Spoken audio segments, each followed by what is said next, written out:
Hay una pregunta que los seres humanos hemos llevado dentro desde antes de que existiera la escritura. Una pregunta que el primer hombre que levantó los ojos hacia el cielo nocturno se hizo sin tener palabras para formularla. Una pregunta que atravesó las civilizaciones, los imperios, los sistemas de creencias, las revoluciones científicas, y que llegó hasta nosotros sin haber sido respondida del todo. Todavía hoy, todavía ahora, con todos los telescopios y los satélites y los ordenadores y las ecuaciones que hemos construido en los últimos siglos. ¿Tiene fin el universo?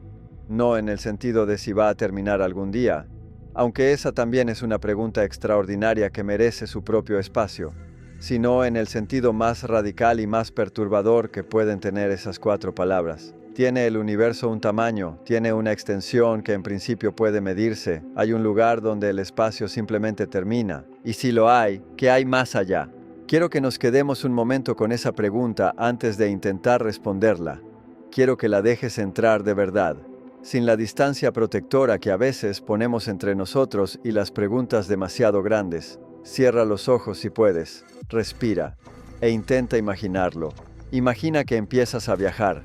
No en un avión ni en un cohete de los que existen hoy, en algo que pudieras ir en cualquier dirección a la velocidad que quisieras, y empiezas a alejarte de la Tierra, del sistema solar, de la Vía Láctea, de los cúmulos de galaxias, de todo lo que conocemos, y sigues, y sigues, y sigues. ¿Qué encuentras?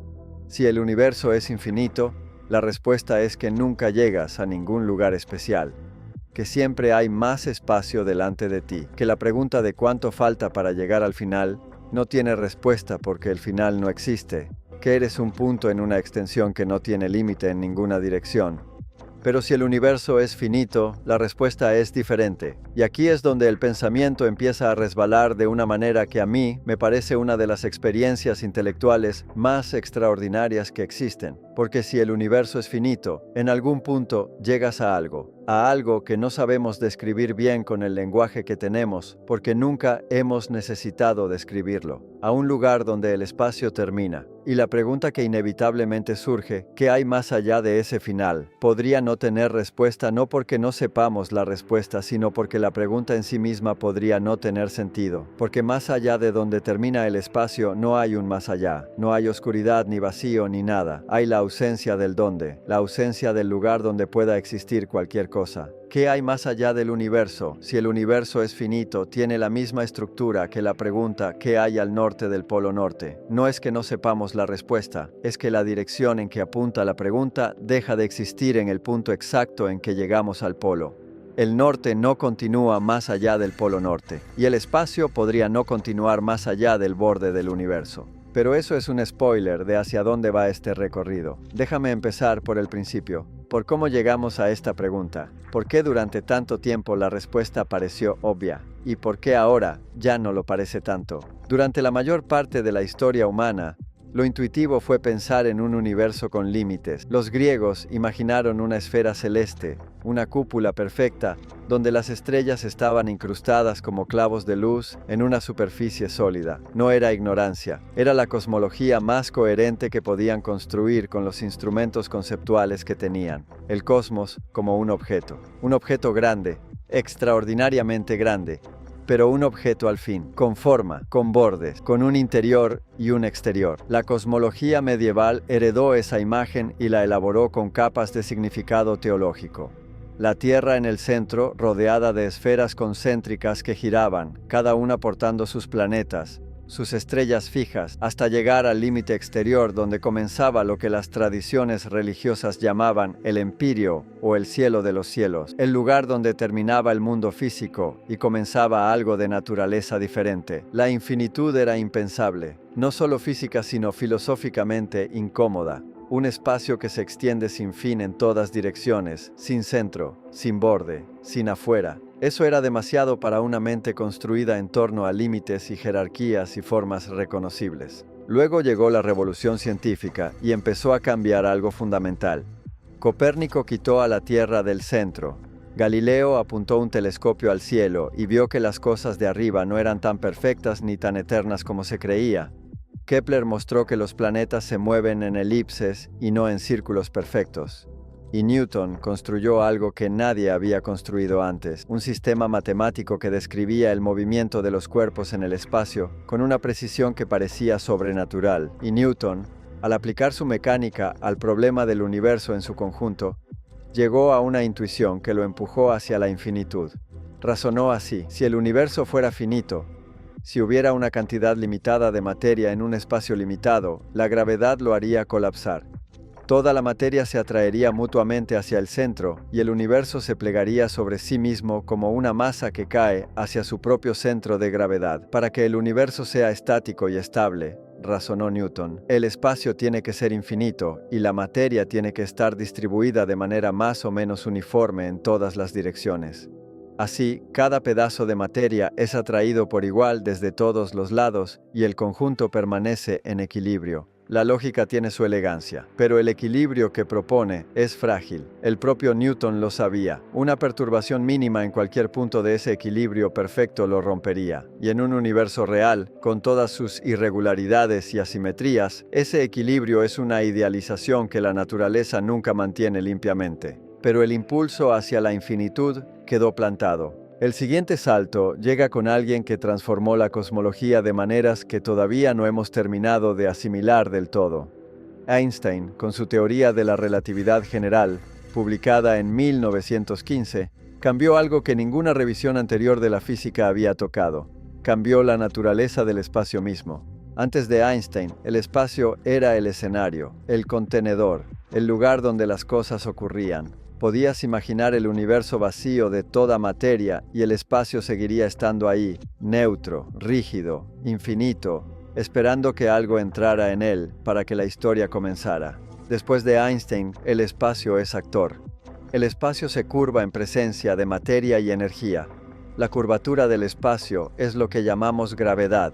No hay una fuerza misteriosa que actúa a distancia. Hay una geometría del espacio que se deforma alrededor de las masas, y esa deformación hace que los objetos sigan trayectorias que percibimos como atraídas. Y si el espacio puede curvarse localmente, alrededor de cada planeta, de cada estrella, de cada agujero negro, entonces el espacio en su conjunto también tiene una geometría global que depende de la cantidad de materia y energía que contiene. Einstein aplicó sus ecuaciones al universo completo en 1917, y las ecuaciones le devolvieron algo que lo inquietó: un universo dinámico, un universo que se expandía o se contraía dependiendo de los parámetros, un universo que no podía estar estático porque la geometría del espacio bajo la influencia de la gravedad general no produce un estado de equilibrio inmóvil. A Einstein eso le resultaba incómodo. La idea predominante entonces era la de un universo eterno e inmutable. Para forzar a sus ecuaciones a producir un universo estático, añadió un término adicional que llamó la constante cosmológica, un término que representaba una especie de repulsión del espacio sobre sí mismo, que contrarrestaba la atracción gravitatoria y mantenía el universo sin expandirse ni contraerse. Cuando en 1929 el astrónomo Edwin Hubble demostró observacionalmente que las galaxias se alejan de nosotros y que las más lejanas se alejan más rápido, la interpretación fue inmediata. El universo se está expandiendo. La constante cosmológica que Einstein había añadido para evitar esa expansión era un parche innecesario. Einstein llamó a haberla introducido el mayor error de su vida. La ironía de la historia es que décadas después, cuando los astrónomos observaron que la expansión del universo se está acelerando, en lugar de desacelerarse como se esperaría si solo hubiera materia atrayéndose gravitatoriamente, necesitaron volver a introducir algo muy parecido a la constante cosmológica de Einstein, bajo el nombre de energía oscura, para explicar esa aceleración. Pero lo que importa para nuestra pregunta es lo siguiente: que Einstein abrió la puerta a una diversidad de geometrías posibles del universo que antes no podían concebirse. El universo podría ser infinito y plano, como una sábana que se extiende sin fin en todas las dimensiones. Podría ser infinito pero con una geometría hiperbólica, como una silla de montar que se extiende sin fin. O podría ser finito pero sin bordes, cerrado sobre sí mismo como la superficie de una esfera. Y aquí hay algo que merece un momento de atención especial porque es contraintuitivo y fascinante en igual medida. Finito no significa necesariamente que tenga un borde donde termina. La superficie de una esfera es un espacio finito. Tiene un área total que puede calcularse, pero si vives sobre la superficie de una esfera y te mueves en cualquier dirección, nunca encuentras un borde. Nunca llegas a un precipicio donde la superficie termine y comience el vacío. Si sigues moviéndote en cualquier dirección, eventualmente vuelves al punto de partida. El espacio es finito pero ilimitado en el sentido de que no tiene bordes. El universo podría funcionar de manera análoga en 3 dimensiones. Podría ser finito, tener un volumen total medible, y sin embargo, no tener ningún lugar donde el espacio se acabe de repente y comience algo diferente. Podrías viajar indefinidamente en cualquier dirección y eventualmente volver al punto de partida. Esa posibilidad no solo no viola ninguna ley física, es perfectamente consistente con la relatividad general y tiene implicaciones observacionales que podemos buscar en los datos. Pero antes de llegar a los datos, hay algo más que necesitamos entender sobre la geometría del universo. La forma global del espacio, lo que los cosmólogos llaman su topología, no es lo mismo que su curvatura local. La curvatura local nos dice si el espacio está doblado como una esfera, plano como una mesa, o en forma de silla de montar. La topología nos dice cómo está conectado consigo mismo, cómo se conectan sus diferentes regiones. Imagina un videojuego clásico de los años 80, uno de esos donde si tu personaje sale por el borde derecho de la pantalla, reaparece por el borde izquierdo, y si sale por arriba, reaparece por abajo. Desde la perspectiva de tu personaje, el espacio del juego no tiene bordes. Puede moverse en cualquier dirección indefinidamente, pero el espacio del juego es finito. Tiene un tamaño definido. Y si el personaje viaja lo suficiente en cualquier dirección, termina viendo las mismas cosas de nuevo. El universo podría funcionar así en 3 dimensiones. Un espacio finito, con identificaciones entre sus bordes opuestos, de manera que lo que parece el borde de la izquierda está conectado con lo que parece el borde de la derecha. Un universo donde si viajas suficientemente lejos en cualquier dirección, empiezas a ver el universo desde el otro lado, a ver las mismas galaxias desde perspectivas diferentes. Ese tipo de universo tiene un nombre en matemáticas, se llama 3 toro, porque es el análogo tridimensional de la superficie de un donut, que es un espacio finito y sin bordes en 2 dimensiones. Y hay otros tipos de topologías finitas más exóticas. El espacio dodecaédrico de Poincaré, que fue propuesto como posible topología del universo hace algunas décadas y que tiene una belleza geométrica extraordinaria. Un espacio con 12 caras pentagonales, donde cada cara está identificada con la cara opuesta, creando una topología finita con propiedades matemáticas elegantes. Lo emocionante de todas estas posibilidades no es solo su belleza abstracta, es que hacen predicciones que podemos comprobar observacionalmente. En un universo con topología finita y envolvente, donde las diferentes regiones del espacio están conectadas consigo mismas, habría patrones repetidos en el cielo. Concretamente, si pudiéramos ver suficientemente lejos, veríamos la misma región del universo desde diferentes ángulos, porque la luz habría dado la vuelta al cosmos finito y nos llegaría de distintas direcciones. En la práctica, la herramienta más poderosa que tenemos para buscar esas señales es el fondo cósmico de microondas, y aquí es donde la historia se vuelve especialmente fascinante. El fondo cósmico de microondas es la radiación más antigua que podemos observar. Es el eco del momento en que el universo, aproximadamente 380.000 años después del Big Bang, se enfrió lo suficiente para que los electrones se combinaran con los protones formando átomos neutros. Antes de ese momento, el universo era un plasma opaco, una sopa densa de partículas cargadas donde la luz no podía viajar libremente. Era como intentar ver el interior de una nube densa desde dentro. Cuando se formaron los átomos, el universo se volvió transparente de repente. La luz que había estado atrapada en ese plasma quedó libre para viajar. Y esa luz lleva viajando desde entonces, más de 13.000 millones de años, y hoy la detectamos como un baño casi uniforme de radiación de microondas que llega desde todas las direcciones con casi exactamente la misma intensidad. Casi exactamente. Ahí está la clave. Dentro de esa uniformidad extraordinaria existen pequeñísimas variaciones, fluctuaciones de temperatura de una parte en 100.000, regiones ligeramente más calientes y regiones ligeramente más frías. variaciones tan pequeñas que necesitamos instrumentos de precisión extraordinaria para detectarlas, pero que están ahí y que contienen información que ninguna otra observación puede darnos.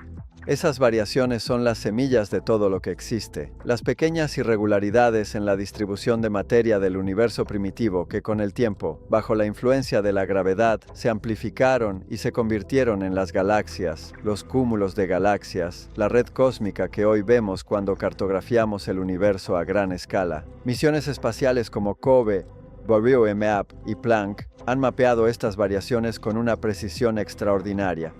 Y el análisis de esos mapas revela algo que ha mantenido a los cosmólogos debatiendo durante más de 2 décadas. Cuando analizas el patrón de variaciones del fondo cósmico, puedes descomponerlo en componentes según su escala. Puedes separar qué parte de la variación total viene de estructuras muy grandes, qué parte de estructuras medianas, qué parte de estructuras pequeñas. El resultado de esa descomposición es lo que los cosmólogos llaman el espectro de potencia, una gráfica que muestra cuánta variación hay en cada escala. En un universo infinito, esperarías variaciones en todas las escalas. Las ondas más largas serían las que abarcarían distancias enormes, más grandes que cualquier cosa que podemos observar. Pero en un universo finito existe una escala máxima. No puedes tener una onda que sea más grande que el espacio donde esa onda vive. Es como la diferencia entre un océano y una piscina. En el océano puedes tener olas de cualquier tamaño en principio. En una piscina, las olas no pueden ser más grandes que la piscina, y lo que se observó en el fondo cósmico de microondas es precisamente una falta sospechosa de variaciones en las escalas angulares más grandes. Los ángulos enormes, los que corresponden a estructuras del tamaño de una fracción significativa del universo observable, muestran menos variación de la que esperaríamos en un universo infinito. Hay un déficit, una ausencia de potencia en las escalas más grandes. Cuando se detectó por primera vez, la explicación preferida fue el azar estadístico.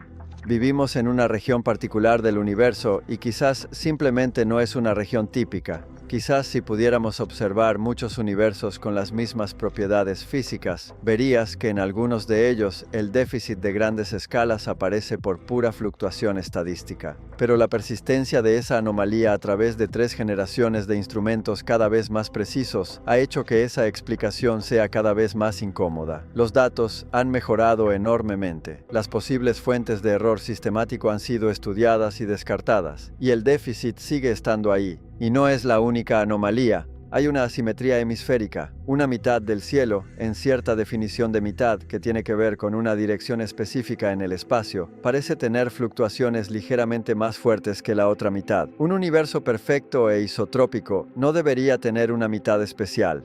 Debería ser estadísticamente equivalente en todas las direcciones. Hay el cold spot, una región notablemente fría en el mapa del fondo cósmico, más grande y más fría de lo que se esperaría de las fluctuaciones estadísticas normales. Las explicaciones convencionales tienen dificultades para darle cuenta completamente.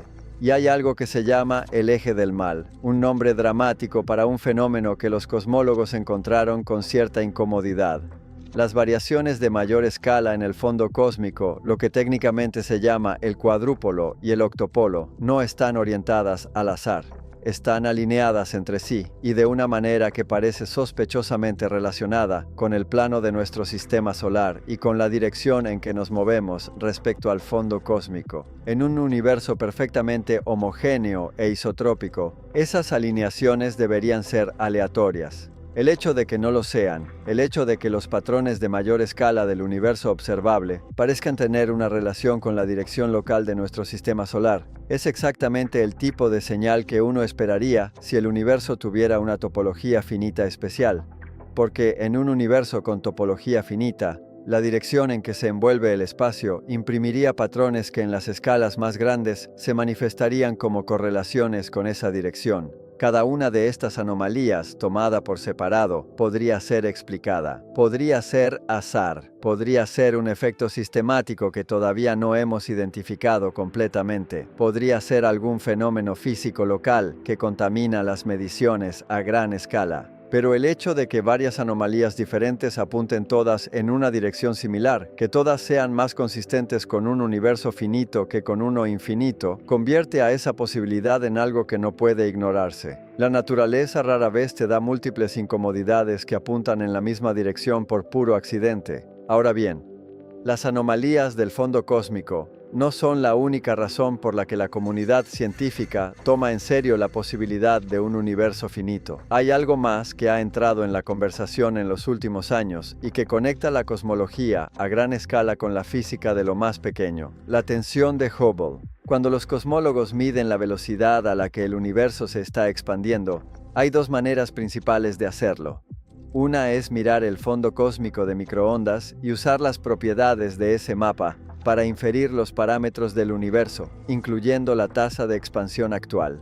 Otra es observar ciertos tipos de objetos astronómicos en el universo cercano, supernovas de tipo 1A o pulsaciones de estrellas variables, y medir directamente cuántos se están alejando. Los dos métodos dan resultados diferentes, no por un pequeño margen de error experimental, por una diferencia que persiste a través de múltiples equipos de investigación, múltiples instrumentos y múltiples técnicas de análisis, y que ha resistido durante años los intentos de explicarla por errores sistemáticos en uno u otro método. Esa discrepancia, que los cosmólogos llaman la tensión de Hubble, es uno de los problemas más desconcertantes de la cosmología actual. Indica que algo en nuestra comprensión del universo no está del todo correcto, que hay algún ingrediente que falta en el modelo estándar. Algunas explicaciones propuestas para resolver la tensión de Hubble invocan precisamente la topología del universo. Si el espacio tiene una estructura finita y envolvente, la manera en que la luz viaja a través de él podría diferir sutilmente de lo que asume el modelo estándar, que trata el universo como infinito y plano. Esas diferencias sutiles podrían sesgar las inferencias que hacemos a partir del fondo cósmico de microondas y producir la discrepancia observada. No es una solución confirmada, pero el hecho de que la finitud del universo aparezca como posible respuesta a uno de los problemas observacionales más agudos de la cosmología moderna muestra que esto no es solo filosofía ni curiosidad abstracta.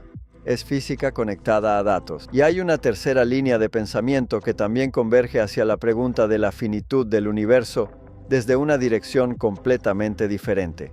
Desde la física cuántica, la relatividad general de Einstein describe el universo a escalas grandes. La mecánica cuántica describe el comportamiento de las partículas y las fuerzas a escalas pequeñas. Las dos teorías son extraordinariamente precisas en sus respectivos dominios. Y las dos son, hasta ahora, fundamentalmente incompatibles entre sí. El gran proyecto de la física del siglo XXI es encontrar una teoría de gravedad cuántica que las unifique, que describa qué pasa cuando la gravedad y la mecánica cuántica tienen que operar en el mismo régimen, como en el interior de los agujeros negros o en los primeros instantes del Big Bang. No tenemos todavía esa teoría, pero hay candidatas: la teoría de cuerdas, la gravedad cuántica de bucles. Y dentro de esas aproximaciones han surgido ideas que tienen implicaciones para la estructura global del universo. Una de ellas es que el espacio-tiempo podría no ser continuo a las escalas más pequeñas, que si pudiéramos mirar a distancias absurdamente pequeñas, más pequeñas que cualquier cosa que podemos sonda actualmente, el espacio dejaría de parecer una superficie lisa y continua y mostraría una granularidad, una estructura discreta. Como que el espacio estuviera hecho de pequeñas unidades mínimas en lugar de ser divisible infinitamente. Si el espacio tiene granularidad en lo pequeño, algunas aproximaciones sugieren que también podría tener limitaciones en lo grande, que ciertos estados cuánticos del universo favorecen configuraciones compactas, topologías finitas, en lugar de espacios infinitamente extendidos. Y hay otra idea que nació al estudiar agujeros negros y que se ha convertido en una de las más discutidas en la física fundamental de las últimas décadas: el principio holográfico. Stephen Hawking y Jacob Bekenstein descubrieron a principios de los años 70 que los agujeros negros tienen una entropía, una medida de desorden, que es proporcional no al volumen del agujero negro, sino a su superficie. Eso fue sorprendente. Para cualquier sistema físico ordinario, la entropía es proporcional al volumen. Más volumen, más posibles configuraciones, más entropía. Pero para los agujeros negros, la entropía depende de la superficie. Lo que eso sugiere es que toda la información sobre lo que hay dentro de un agujero negro está codificada en su superficie bidimensional, como si la realidad tridimensional del interior fuera en cierto sentido una proyección de la superficie bidimensional del horizonte de eventos. Esta idea, generalizada, da lugar al principio holográfico, la noción de que la información sobre un volumen de espacio puede ser completamente descrita por grados de libertad que viven en la frontera de ese volumen. Que la realidad tridimensional es en algún sentido una representación proyectada de una realidad bidimensional en su borde. Si esto se aplica al universo en su conjunto, entonces el borde del universo, si existe algo análogo a un borde, no sería un lugar físico al que puedas llegar con una nave. Sería una superficie matemática, donde vive la descripción más fundamental de la realidad, el lugar donde se escribe el código del universo, por usar una metáfora inevitablemente imprecisa. Esto conecta con algo que mencioné al principio sobre la naturaleza extraña de un borde del universo. No sería un muro. No sería una pared donde chocarías si llegaras a ella. Sería el límite de la existencia del espacio mismo. El lugar donde termina el dónde. Y ahora llegamos a la pregunta que el cerebro humano no puede evitar hacer cuando llega a este punto. Si hay un borde, ¿qué hay más allá? Nuestra intuición insiste en que si algo termina, hay algo al otro lado. Siempre ha funcionado así. La habitación tiene paredes. Detrás de las paredes hay más habitaciones. El país tiene fronteras. Detrás de las fronteras hay otros países. El planeta tiene una superficie. Más allá de la superficie, hay espacio. Pero esa cadena de razonamiento asume siempre que lo que termina es un objeto dentro de un espacio mayor. La habitación termina, pero el edificio continúa. El país termina, pero el planeta continúa. El planeta termina, pero el universo continúa. Y si lo que termina es el espacio mismo, entonces no hay un contenedor mayor donde el universo esté ubicado. No hay un espacio vacío oscuro esperando más allá del borde, porque el espacio vacío también es espacio, y si el espacio termina allí, no hay espacio vacío más allá. La pregunta ¿qué hay más allá del borde del universo? Podría ser lingüísticamente correcta, pero ontológicamente vacía. Como preguntar ¿qué hay al norte del polo norte? La gramática funciona.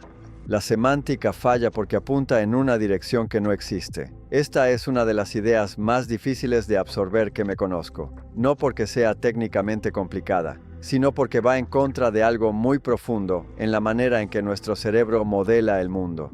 Nuestro cerebro evolucionó para navegar espacios físicos con bordes dentro de espacios mayores, habitaciones dentro de casas, valles dentro de montañas. El modelo mental del espacio como contenedor está tan profundamente grabado en nuestra arquitectura cognitiva que resistirse a él requiere un esfuerzo consciente y sostenido. Pero la naturaleza no tiene la obligación de ser intuitiva, y hay muchos ejemplos en la física donde la realidad funciona de maneras que nuestro cerebro, construido para navegar la sabana africana y reconocer predadores, no puede visualizar directamente y solo puede describir con matemáticas. Ahora bien, hay algo más que quiero explorar antes de llegar al final de este recorrido. Algo que tiene que ver no con la física, sino con lo que esta pregunta hace con nosotros. ¿Con qué significa emocionalmente, filosóficamente, vivencialmente, la posibilidad de que el universo tenga o no tenga fin? Hay una diferencia en cómo se siente habitar un universo infinito versus habitar uno finito. Un universo infinito es un océano sin costa.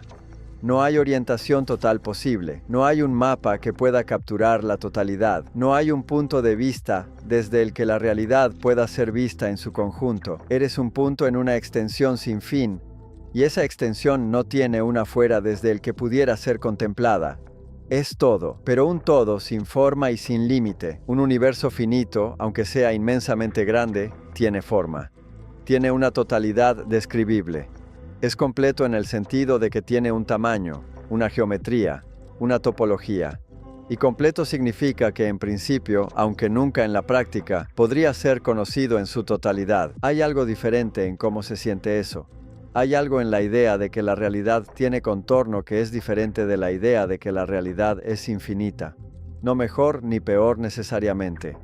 Diferente. La infinitud tiene su propia grandeza, su propia capacidad de producir asombro, pensar que el universo se extiende sin fin en todas las direcciones, que no hay ningún centro privilegiado. que no hay ninguna afuera, que la realidad simplemente es, y sigue siendo, en todas las escalas y en todas las direcciones, sin ningún límite. Eso produce un tipo particular de vértigo, que es también una forma de maravilla. Pero la finitud tiene otra forma de grandeza. La idea de que la realidad tiene una forma particular, una forma específica entre todas las posibles, que existe esta topología y no otra, que el universo que habitamos es este universo con estas propiedades y no otro universo diferente. Eso invita a un tipo diferente de pregunta. La pregunta de ¿por qué? ¿Por qué esta forma? ¿Por qué este tamaño? ¿Por qué estas condiciones? En un universo infinito, la pregunta de por qué ciertas cosas son como son tiene una respuesta estadística. En un universo infinito, todo lo posible ocurre. Hay regiones con cada configuración posible. Que nosotros estemos en una región donde las condiciones permiten nuestra existencia no es sorprendente, porque en un universo infinito, todas las condiciones compatibles con la existencia de observadores serán observadas por alguien. En un universo finito, esa respuesta estadística se debilita o desaparece. Hay una cantidad finita de materia, una cantidad finita de configuraciones posibles, una historia finita. Lo que existe es específico, y lo específico invita a la explicación de una manera que lo infinitamente genérico no invita. Hay filósofos y físicos que encuentran eso inquietante, que prefieren la comodidad de la infinitud porque la infinitud no requiere explicación, o parece no requerirla. Un universo infinito es todo lo posible, y todo lo posible es en cierto sentido lo máximo, lo que no podría ser más. Pero hay quienes encuentran en la finitud algo más interesante, la especificidad, la particularidad, el hecho de que la realidad sea esta y no simplemente la totalidad de todo lo posible. Y hay una implicación más de la finitud que quiero mencionar antes de llegar al final. Una que conecta con algo que discutimos en otra ocasión sobre la posibilidad de vida inteligente en el universo. En un universo infinito, la vida, aunque sea extraordinariamente rara, existe infinitas veces. Cada configuración posible compatible con la vida ocurre en algún lugar. Infinitas veces. La rareza estadística no significa ausencia. En infinitas copias del universo observable, con infinitas variaciones, la vida aparece inevitablemente en todas sus formas posibles. En un universo finito, la cuenta cambia. Hay un número finito de planetas, un número finito de oportunidades para que la vida emerja. Y si la vida inteligente tecnológica es tan rara como la evidencia parece sugerir, la finitud del universo convierte a esa rareza en algo más concreto y potencialmente más solitario. No resuelve el silencio del cosmos. Un universo finito sigue siendo extraordinariamente grande, mucho más grande que lo que podemos observar, con miles de millones de galaxias cada una, con miles de millones de estrellas. Pero sí hace que la pregunta de si estamos solos sea más cerrable en principio.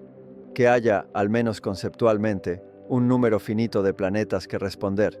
Y la paradoja de Fermi, esa pregunta de por qué el universo parece tan silencioso si debería estar lleno de vida inteligente, se vuelve todavía más aguda en un universo finito. Si el universo es finito y no hay nadie más, ese silencio requiere una explicación más urgente que si el universo es infinito y simplemente no hemos llegado a las partes donde viven los demás. Llegamos al final de este recorrido y quiero ser honesto sobre dónde estamos. No sabemos si el universo es finito o infinito. Esa es la respuesta rigurosa y honesta. Las dos posibilidades siguen siendo científicamente viables. Ambas son consistentes con la física que conocemos. Ambas tienen su propia coherencia matemática. Lo que sí ha cambiado, y este cambio es genuinamente importante, es el estatus de la pregunta. Hasta hace no demasiado tiempo, la finitud del universo era considerada en los círculos científicos como una especulación filosófica sin demasiado anclaje empírico, algo que podía discutirse en los pasillos de los congresos pero que no tenía observaciones concretas que lo pusieran sobre la mesa como posibilidad real. Hoy tiene observaciones, tiene anomalías persistentes en los datos del fondo cósmico, tiene conexiones con problemas observacionales abiertos como la tensión de Hubble, tiene raíces en la física fundamental a través del principio holográfico y de las aproximaciones a la gravedad cuántica. Es una hipótesis científica en el sentido más riguroso del término, conectada a datos, haciendo predicciones, esperando ser confirmada o refutada por instrumentos más precisos. La próxima generación de observatorios del fondo cósmico de microondas, combinada con los grandes cartografiados de la estructura a gran escala del universo que están en marcha o en planificación, podría acercar de manera significativa la respuesta. Podría descartar con firmeza la finitud si las señales predichas no aparecen, o podría encontrar las señales que la confirmen. Si eso ocurre, si en algún momento de las próximas décadas la comunidad científica llega al consenso de que el universo es finito y puede caracterizar su topología, sería uno de los saltos en el tipo de conocimiento que poseemos más extraordinarios que hayan ocurrido en la historia de la ciencia. No sería simplemente añadir un dato más a la lista de lo que sabemos sobre el universo. Sería pasar de conocer propiedades locales del universo, cuánta materia hay en tal región, cómo se distribuyen las galaxias, a conocer la forma global del cosmos en su totalidad. Sería como la diferencia entre saber que la Tierra tiene montañas y océanos y conocer la geografía completa del planeta. Habrían criaturas pequeñas en un rincón de un universo vastísimo que habrían logrado inferir la forma completa de todo lo que existe, sin salir de su pequeña región del cosmos, solo con la luz que llega a sus detectores y con las matemáticas que construyeron para interpretarla. Y hay algo en eso que merece ser sentido, no solo pensado, porque lo que hace posible esa empresa extraordinaria no es la tecnología es el instrumento. Lo que la hace posible es algo anterior a la tecnología, la capacidad de hacerse la pregunta, de no contentarse con lo que se puede ver directamente, de construir modelos matemáticos del espacio que nunca se puede recorrer, de formular hipótesis sobre la estructura global de la realidad y buscar las trazas que esa estructura dejaría en la luz que nos llega de los confines del universo observable. Esa capacidad es específicamente humana en el sentido de que nuestro cerebro no evolucionó para nada de eso. Evolucionó para sobrevivir en entornos locales, para reconocer patrones en el suelo y en las plantas y en los comportamientos de otros animales. Y sin embargo, esa misma arquitectura neuronal que la selección natural construyó para moverse en la sabana africana es capaz de alcanzar con el pensamiento el borde del universo. Si el universo tiene un borde, nunca llegaremos a él físicamente. Las distancias son absurdas. La expansión acelerada del universo crea horizontes más allá de los cuales la luz nunca nos alcanzará. El borde, si existe, puede estar para siempre fuera de cualquier alcance físico posible, pero podríamos llegar a él con la mente. Podríamos, con instrumentos suficientemente precisos y matemáticas suficientemente poderosas, inferir la forma global del espacio, nombrar la topología del cosmos, dibujar el mapa de la existencia. Y si eso ocurre algún día, si en algún momento podemos decir con fundamento que así es el universo en su conjunto, no habremos llegado al borde con una nave, habremos llegado al borde con una idea. Y ese llegar con una idea a lugares donde el cuerpo nunca puede ir es quizás la cosa más extraordinaria que hacemos como especie. No la única cosa extraordinaria, pero una de las que más claramente nos muestra que somos algo diferente de lo que el universo necesitaba para existir. El universo existió durante 9.000 millones de años antes de que apareciera la Tierra. La Tierra existió durante 4.000 millones de años antes de que apareciera algo capaz de hacerse preguntas sobre el universo.